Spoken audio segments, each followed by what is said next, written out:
So on this particular day, I actually realized that maybe I'm in more trouble than I envisaged. I realized that I'm dealing with very unscrupulous characters. I had identified the fraud in the restructured installment sale agreement. Now I had just discovered a second fraud where they went to chambers to find an acting judge to fraudulently grant a default judgment whilst I'm sitting in court. So these were two very serious things. And then thirdly, they go and get the writ of execution. They come to my house at 4 o'clock in the morning with a squad. There were at least 20 policemen, and everybody was on the phone taking instructions. They were intimidating me. They were playing tricks. I just remained calm. I went to the house. I made them fresh pots of coffee. I gave them fresh scones. Then I went to my study to work.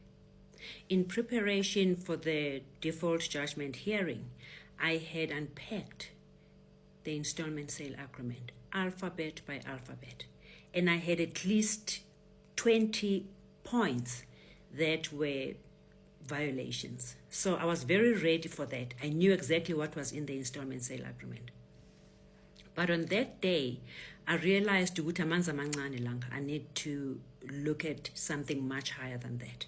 So the first thing I did was to look for the best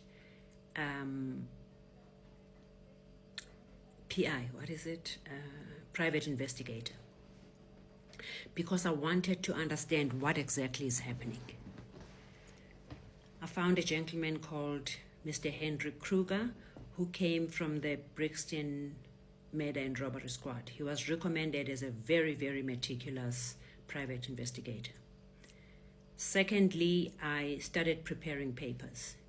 I realized that there's an active writ of execution. So I prepared urgent papers to apply for a stay of that writ. Secondly, I prepared papers to rescind the default judgment that was granted fraudulently. Thirdly, I decided to write to the banking ombudsman, and I explained this entire story, adding my notes for the fraudulent installment sale agreement. Then after all those papers were ready, I then wrote a letter to Standard Bank. I addressed the letter to the head of risk and forensics. I offered myself and my daughter to be tested against the fraudulent installment sale agreement. I copied the banking ombudsman again. I copied joint CEOs, Mr. Ben Kruger and Mr. Sim Shabalala. I copied the head of vehicle finance. I copied the head of the fraud department. I copied all of them. And I sent the letter and I said, there is a problem. And I demand that the bank looks at this problem. I said, I understand that the CEOs have a fiduciary duty towards the bank, but this, I can invoke negligence if the CEOs are going to neglect this fraud. I'd like this fraud to be looked at, and I'm submitting myself and my daughter to be tested whichever way.